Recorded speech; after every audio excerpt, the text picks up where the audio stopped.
First contact fallout. The orbital defense platforms around Earth had only been operational for 3 months when the Caladrin warships emerged from hyperspace. There was no warning, no communication, no declaration of war, just 27 crystalline vessels appearing in high orbit, their weapons already charging. Commander Sarah Chen was halfway through her morning coffee when the proximity alarms blared across Orbital Defense Station Epsilon. She spilled the scalding liquid across her uniform as she sprinted to the command center, ignoring the burn on her thigh. Status report.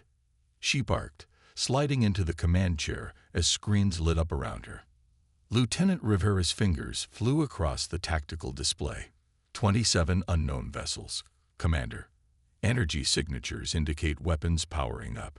They're deploying smaller craft, fighter analogs, most likely. Chen's mind raced. This was the moment humanity had both feared and prepared for since the discovery of alien microbes on Europa 30 years ago. First contact was supposed to be diplomatic. Someone clearly hadn't informed these visitors. Sound General Quarters. Activate Defense Grid Alpha. And get me a direct line to Central Command. The station's klaxons wailed as crew members rushed to battle stations. On her monitor, Chen watched as cities across the planet initiated emergency protocols, evacuation sirens, underground shelters opening, civilian defense forces mobilizing. They had drilled for this countless times, but the real thing brought an entirely different level of terror. They're firing on Rio de Janeiro, Rivera reported, voice cracking. Chen watched in horror as golden beams of energy lanced toward Earth. But before they could strike the city, a shimmering dome of blue energy materialized, absorbing the impacts.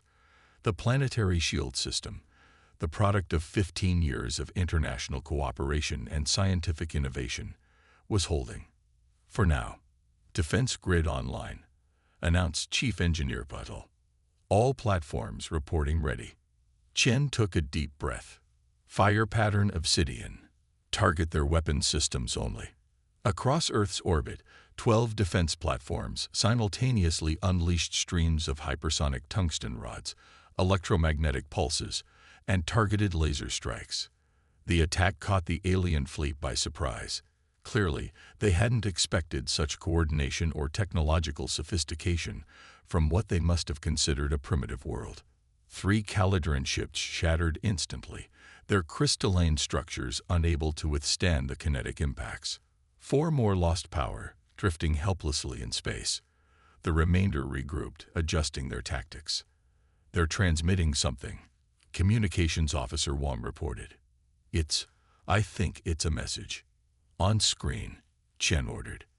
The main view screen flickered to life, revealing a humanoid figure with iridescent scaled skin and 4 arms. Its voice translated through the station's AI in a flat, mechanical tone.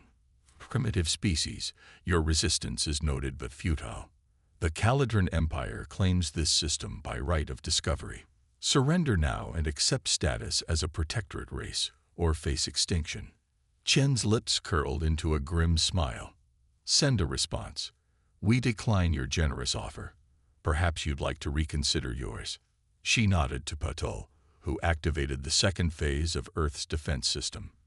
From concealed lunar bases, hundreds of automated combat drones swarmed toward the Caladrin fleet. Meanwhile, 6 experimental battle cruisers, Earth's first true warships, emerged from hidden hangars beneath the Pacific Ocean. The battle lasted 27 hours. When it ended, 17 Caladrin vessels had been destroyed, 7 captured, and 3 had fled back into hyperspace. Earth had suffered 2 defense platforms destroyed, 1 battlecruiser critically damaged, and thousands of casualties from the attacks that had penetrated the shields. But humanity had survived. More than survived, they had won. 3 weeks later, the real consequences of victory became apparent when 12 ships of various configurations appeared at the edge of the solar system. Unlike the Caladrins, these vessels made no aggressive moves. Their first transmission came on all frequencies, in perfect English. People of Earth, we represent the Galactic Council, the governing body of civilized species in this sector. We request permission to send a diplomatic delegation regarding the recent incident with the Caladrin Empire. The United Earth government debated for days before granting permission for a single shuttle to land at the newly constructed neutral contact facility in Geneva. Security was unprecedented.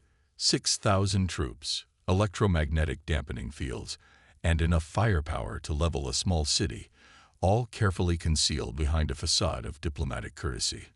Dr. Eleanor Rice, Earth's newly appointed Director of Extraterrestrial Relations, led the human delegation.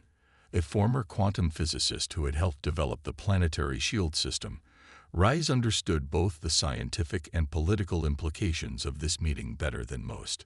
The alien delegation consisted of 5 species: the tall, silver-skinned Ardani, the insectoid Vespid, the gelatinous Morphs, the diminutive furry Quillen, and the reptilian Sorens. Their spokesperson, an Ardani who introduced himself as High Counselor Zivra, seemed perpetually surprised by everything about Earth and its defenders.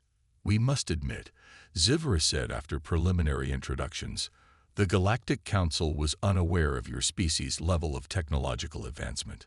Our surveys indicated a pre-FTL civilization of minimal concern." Rice raised an eyebrow. Those surveys were incorrect, obviously. Indeed, the Caladrins have been reprimanded for their unauthorized aggression. They believe they could add another protectorate to their territory without council intervention. And if they had succeeded, Rice asked pointedly. Zivra's silver skin rippled in what might have been discomfort. The council does not typically interfere in the internal affairs of empires regarding their protectorates. "I see." Rice's voice was ice. "So you're saying you would have done nothing while an advanced species conquered Earth? It would have been regrettable, but not your problem," Rice finished. "Tell me, Counselor, why are you here now?" Clearly not out of concern for humanity's welfare. The alien delegation exchanged glances before Zivra continued. "The situation has evolved. The Caladrin Empire has officially petitioned the Council for sanction to launch a punitive expedition against Earth for the destruction of their ships. Meanwhile, several other powers have expressed interest in establishing relations with your species, given your demonstrated military capabilities." "You mean they want our weapons technology?" General Okafor, the military representative, interjected. "Diplomatic relations take many forms," the Vespid delegate chittered. Rice leaned forward. "Let me be clear. Earth is not interested in becoming anyone's protectorate, nor in selling our defense technologies to the highest bidder. We are, however, interested in understanding the political landscape we've unwittingly entered." "Then perhaps," Zivra suggested, "you should send a delegation to the council chambers on Arcturus Prime. There, the full council can formally offer Earth-protected status and membership application, a great honor for a species at your development stage." "Protected status?" Rice questioned. "Yes. Under our guidance, your species would receive controlled technological upgrades, cultural exchange programs, and protection from aggressive powers like the Caladrins. In exchange, Earth would simply agree to certain reasonable restrictions on military development, extraterrestrial expansion, and resource utilization." The human delegation sat in stunned silence for a moment before Rice responded. "I believe we'll need to discuss this offer with our government. How long will your delegation remain on Earth?" "We depart tomorrow. The Council awaits your representatives on Arcturus Prime within one standard rotation cycle, approximately 30 of your days." After the aliens left, the human delegation erupted in heated discussion. "They're offering us a gilded cage," General Okafor argued. "These reasonable restrictions would leave us dependent on their goodwill. But refusing could unite the entire council against us," countered the economic advisor. "We barely survived one alien attack." Rice silenced them with a raised hand. "We need more information before making any decisions. I propose we accept the invitation to Arcturus Prime, not to join their council, but to learn more about the galaxy we found ourselves in." The council chambers on Arcturus Prime towered impossibly high, a cathedral to interstellar diplomacy designed to intimidate visitors with its scale and grandeur. Representatives from over 200 species filled the tiered seating, all watching as the human delegation entered. Rise led the group of 7 Earth representatives, each chosen for their expertise: military, scientific, economic, cultural, historical, legal, and medical. They wore identical charcoal gray uniforms with a simple Earth emblem, the planet with its continents silhouetted against a background of stars. First Speaker Dorn, an ancient morphs whose translucent body pulsed with bioluminescence, addressed them from the central podium. Representatives of Earth, the Galactic Council welcomes you to Arcturus Prime. We have reviewed your world's situation and prepared a generous offer of protected status. Holographic displays activated around the chamber, showing the details of the Council's proposal. As Reyes and her team reviewed it, their expressions darkened. The proposal would require Earth to dismantle 70% of its defense systems, accept advisory teams in all major governments, restrict space development to Council-approved projects, and submit all new technologies for review before implementation. In exchange, they would receive limited access to Council databases, regulated trade routes, and protection from the Caladrin Empire. Ray stepped to the speaking platform. First speaker, delegates of the Council. On behalf of Earth, I thank you for this enlightening proposal. A murmur of satisfaction rippled through the chamber. However, Rise continued, her voice strengthening. We must respectfully decline. The murmur transformed into a shocked buzzing as hundreds of delegates reacted. Perhaps you misunderstand the honor being offered. First Speaker Dorn said, bioluminescence flashing with agitation. No emerging species has ever declined Council protection. We understand perfectly, Rise replied. You offer protection from threats you refuse to control, in exchange for our autonomy and the dismantling of the very defenses that saved us when you would not. Earth prefers to stand on its own. This is unprecedented, a Soren delegate hissed. The Council's wisdom has guided 1,000 species to prosperity. Has it? Rise questioned. Or has it maintained a comfortable status quo for established powers while emerging species bear the consequences? Before we departed Earth, we studied the information from captured Caladrin databases. This isn't the first time the Caladrins have attacked a developing world, just the first time they've lost. First Speaker Dorn's form rippled with displeasure. Internal imperial matters are not our concern. Yes, we've heard that argument. Rise finished. That's precisely why we must decline your offer. Earth will defend itself, develop on its own terms, and forge its own relationships among the stars. As the Council chamber erupted into chaos, Rise turned to her team with a small, determined smile. I believe this concludes our business here. Let's go home and prepare. We have much work to do. Behind them, the Galactic Council faced something entirely new in its 10,000-year history, a species that refused to play by their rules. The ripples of that decision would soon become a tsunami across the galaxy. The human alternative. 6 months after Earth's delegation walked out of the Galactic Council chambers, humanity had made itself the most controversial topic in interstellar politics. The species that refused Council protection had become a symbol of defiance to some, of dangerous instability to others. In a small, nondescript meeting room on Luna Base Alpha, Dr. Eleanor Rice studied the holographic star map hovering above the conference table. 12 systems were highlighted in green, worlds that had, like Earth, faced Caladrin aggression, but lacked the technology to effectively resist. The Volrani delegation arrives tomorrow, General Okafor reported, entering the room with a data tablet. That makes 5 species willing to discuss mutual defense agreements outside Council oversight. Reyes nodded. And the Caladrins? Still massing forces at their border. Intelligence suggests they're waiting for Council approval before launching another attack. They're calling it a pacification operation this time. Of course they are.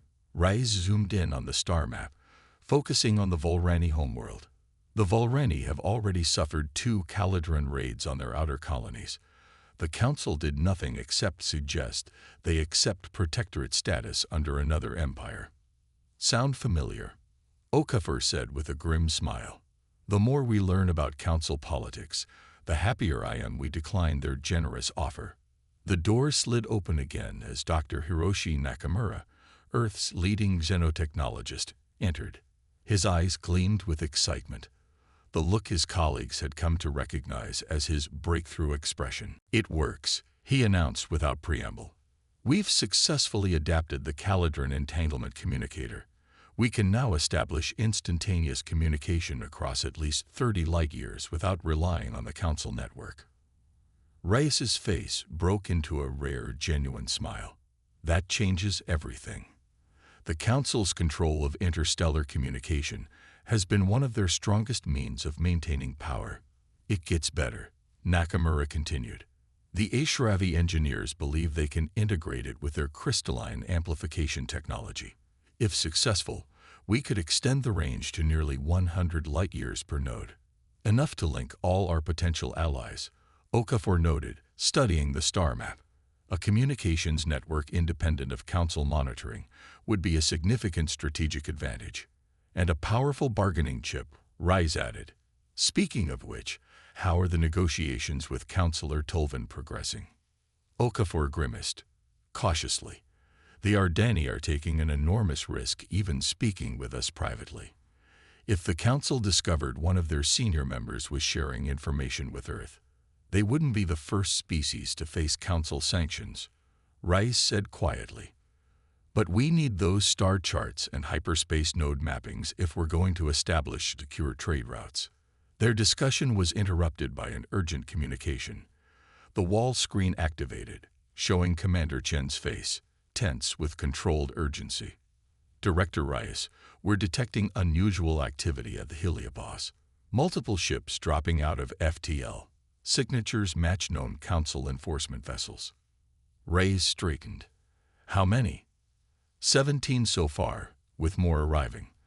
They're not approaching Earth directly, but they've established a blockade formation at all major exit vectors from our system. They're quarantining us," Okafor realized, "cutting us off from potential allies." Reyes's expression hardened. "Commander Chen, initiate Constellation Protocol. Get our ships out before the blockade is complete." "Already underway, Director." Diplomatic vessels to the Ishravi and Volreni systems launched 2 hours ago as a precaution. The Artemis is standing by for your evacuation if necessary. "No evacuation," Reyes decided. "If the Council wants to speak with us, they can come to Earth through proper diplomatic channels. Meanwhile, accelerate all alliance negotiations. If they're trying to isolate us, we're obviously making them nervous." After signing off, Reyes turned to her colleagues.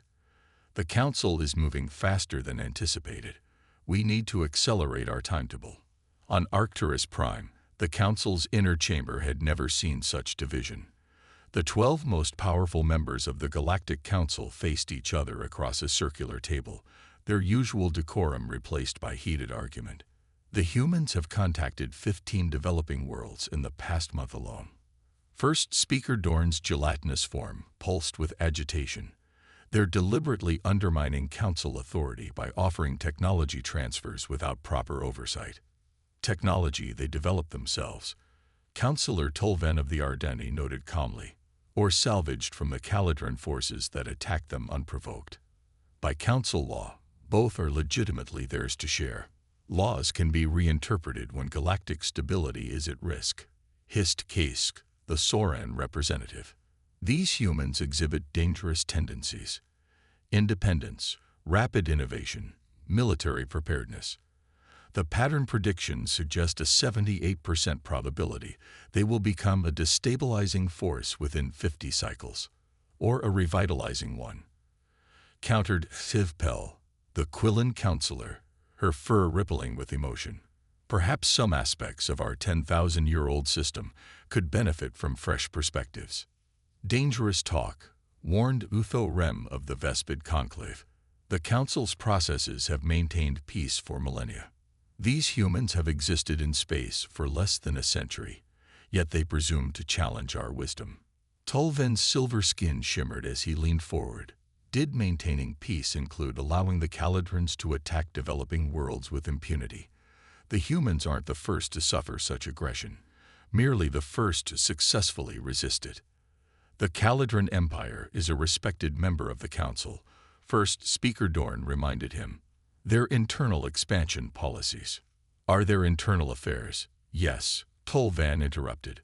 A convenient principle when it allows us to ignore inconvenient problems. The chamber fell silent at this near-heretical statement. The Ardani counselor had been growing increasingly outspoken since the human delegation's departure. Perhaps, suggested Envoro, the ancient morph who served as council historian, we should consider why these humans have found such receptive audiences among developing worlds. If 15 species would risk council disapproval to ally with Earth, perhaps there are legitimate grievances we have overlooked. Kisk slammed a clawed hand on the table. Grievances. They should be grateful for our guidance. Without the Council, these primitive species would destroy themselves or each other. As the humans nearly destroyed the Caledron attack force, Tulvan asked mildly, I've reviewed the battle data. Their defensive capabilities were most impressive for a primitive species, which is precisely why they must be contained. First Speaker Dorn insisted. The blockade remains in effect until they agree to reasonable restrictions on their activities. Tulvan rose from his seat. Then I must formally register the Ardani Confederation's protest against this action. Blockading a sovereign world without provocation violates Charter Article 7. Your protest is noted, Dorn replied coldly. But the decision stands. Now, regarding the Caledron request for punitive action, I'm afraid that must wait, interrupted a new voice as the chamber doors opened unexpectedly. The Caledron diplomat rushed in, scales pale with distress. High Council, we have an emergency. The Human Alliance. They've attacked our forward staging area at Proxima Centauri. The engagement at Proxima Centauri wasn't supposed to happen. Earth's intelligence had indicated the system would be used as a staging area for a Caledron assault, but they hadn't expected to find 27 warships already assembled, the exact number that had attacked Earth months earlier. The symbolism wasn't lost on anyone. What was meant to be a reconnaissance mission by 3 Earth vessels and 2 HFY scouts had turned into the first major test of the fledgling alliance when they were detected and pursued by Caledron patrol ships. Admiral Lucia Davies stood on the bridge of the EDA's Intrepid, Earth's newest battlecruiser, as tactical displays showed the unfolding battle. The Caledrons had expected an easy victory against the small reconnaissance force. They hadn't expected the ships to be equipped with the experimental phase shift technology developed by combining human ingenuity with HFY crystal science. HFY vessels have successfully penetrated their formation, reported Tactical Officer Washington. Phase shift is functioning perfectly. The Caledrons can't get a weapons lock. Devi nodded, her expression grim but satisfied. Deploy the disruptor drones. Target their command and communication systems only. The battle unfolded with surgical precision. The Allied ships didn't attempt to destroy the Caledron fleet, merely to disable it. Within 2 hours, 23 Caledron vessels drifted powerless in space, their weapons and engines offline, crews unharmed but helpless. Transmission from Earth Command. Communications Officer Park announced. Director Rice wishes to speak with you. Rice's face appeared on the main view screen, her expression a complex mixture of concern and satisfaction. Admiral, the Council blockade ships are moving. They've detected the engagement. We're nearly finished here, Devi reported. 23 ships neutralized, 4 retreating. We've sustained minimal damage. The Council will call this an unprovoked attack, Rice warned. Then they should review the Caledron's own battle plans, Devi countered. Our intelligence was correct. They were 3 days from launching a massive assault on Earth and the Volrani homeworld simultaneously. Send all evidence to our communication outposts for broadcast, Rice ordered. Every developing world needs to see what the Council was willing to allow. Then get your fleet home safely. The real battle is just beginning. News of the Proxima Centauri engagement spread across the galaxy with unprecedented speed. The Human Alliance had ensured that detailed evidence of the planned Caladrin assault, extracted from captured ships' databases, accompanied the battle reports. For the first time, the Council's information monopoly had been bypassed, with direct broadcasts reaching hundreds of worlds simultaneously. The Council chambers on Arcturus Prime had been in continuous emergency session for 3 days when the human delegation requested permission to address the full assembly. After heated debate, permission was granted, more out of curiosity than courtesy. Dr. Eleanor Rice led a delegation that now included representatives from 6 other species: the Ishravi, Volrani, Tellurians, Neovi, Centauri, and Kolari. They entered the chamber together, a visual representation of their growing alliance. Esteemed Council, Rice began, her voice steady and clear in the vast chamber. We come before you today not as supplicants, but as representatives of sovereign worlds determined to chart their own futures. You come as violators of Council peace. Kiss hissed from his elevated position. Your unprovoked attack on Caladrin forces was a preemptive defense against a fleet preparing to attack multiple worlds. Rise interrupted, activating a holographic display showing the Caladrin battle plans. Plans the Council was well aware of, yet chose to ignore, just as you have ignored similar attacks on developing worlds for centuries. Murmurs spread through the chamber as many delegates saw the evidence for the first time. The Council's inner circle shifted uncomfortably. Even if these allegations were true, First Speaker Dorn said, bioluminescence pulsing rapidly, it does not excuse your formation of a separatist alliance in violation of Council protocols, your unauthorized technology sharing, or your establishment of an independent communication network. No, it doesn't excuse those actions, Rives agreed, surprising many. It necessitates them. When the established system fails to protect the vulnerable, new systems must emerge. She gestured to her fellow delegates, each representing a world that had suffered under the Council's selective protection policies. We do not come to overthrow the Council or start a galactic war. We come to present an alternative vision, one where developing worlds have a genuine voice in their own affairs, where technology is shared responsibly rather than hoarded as power, and where aggression is met with collective response rather than diplomatic equivocation. Zivara of the Ardani stood from his council seat. And how do you propose to implement this alternative vision? By example, Rice replied. The Alliance of Sovereign Worlds is now officially established, with open membership for any world seeking genuine cooperation rather than dominated protection. We will maintain our own defense force, communication network, and technology exchange programs, independent of, but not hostile to, the Galactic Council. The chamber erupted in chaos as delegates argued, protested, or expressed support. Through it all, Rias and her delegation stood firm, the living embodiment of a new path in galactic politics. When the uproar finally subsided, First Speaker Dorn addressed them with cold formality. The Council cannot recognize this alliance as legitimate. Your actions threaten the stability we have maintained for millennia. With respect, First Speaker Rice responded, that stability has come at a cost paid primarily by worlds like ours. We choose a different path, one we believe will lead to true cooperation rather than enforced compliance. As the human delegation and their allies turned to leave, Councillor Tulven's voice rang out. I move that the Council formally recognize the Alliance as a sovereign political entity with rights of delegation and negotiation. Stunned silence fell over the chamber, followed by another wave of arguments as the most significant political challenge in 10,000 years took shape before their eyes.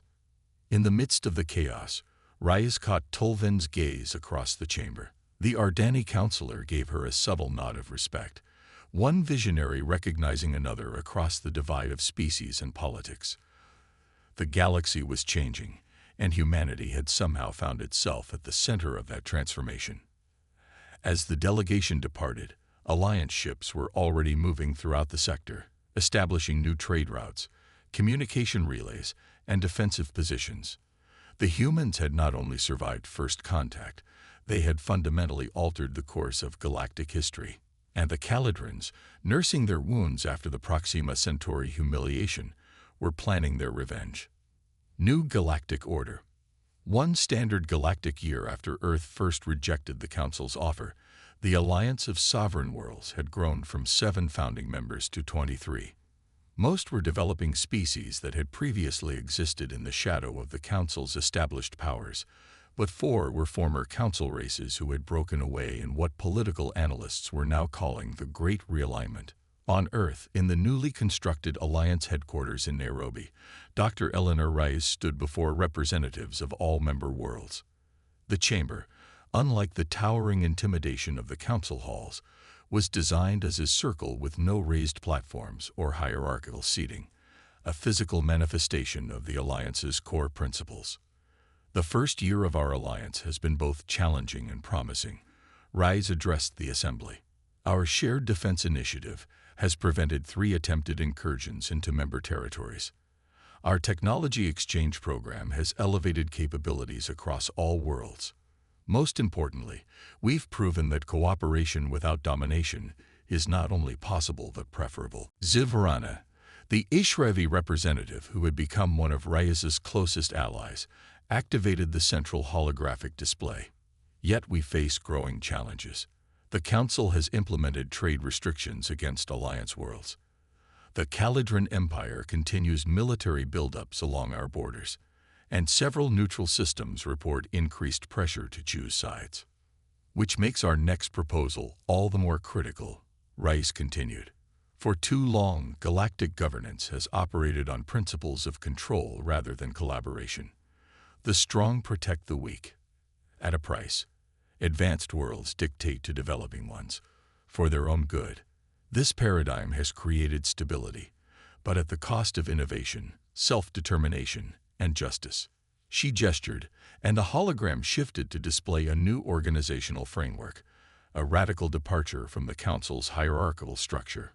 We propose the Galactic Concordat, a new framework for interstellar relations based on 3 core principles: sovereignty, mutual defense, and collaborative advancement. Under this system, all member worlds retain full autonomy over their internal affairs. Collective decisions require genuine consensus, not merely the approval of the powerful. Technology and knowledge are shared based on readiness and responsibility, not political leverage. The chamber buzzed with discussion as representatives studied the proposal.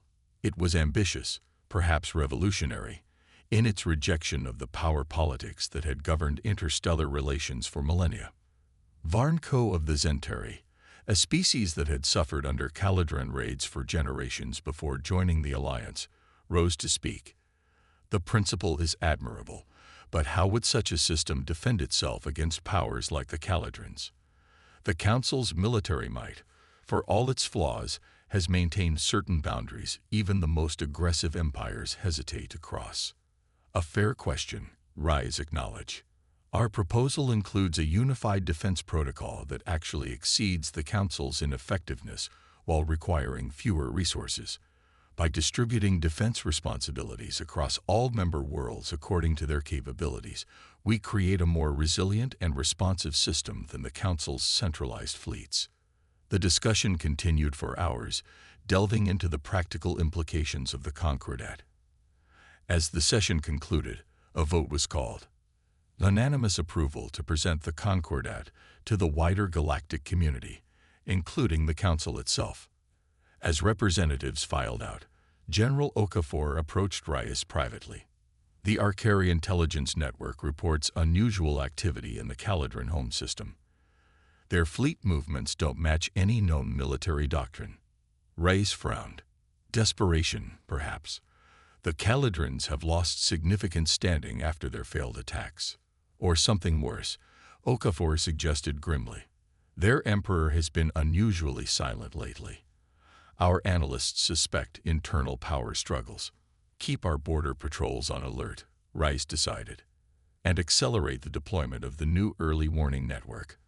I don't want any surprises while we're presenting the Concordat to the Council.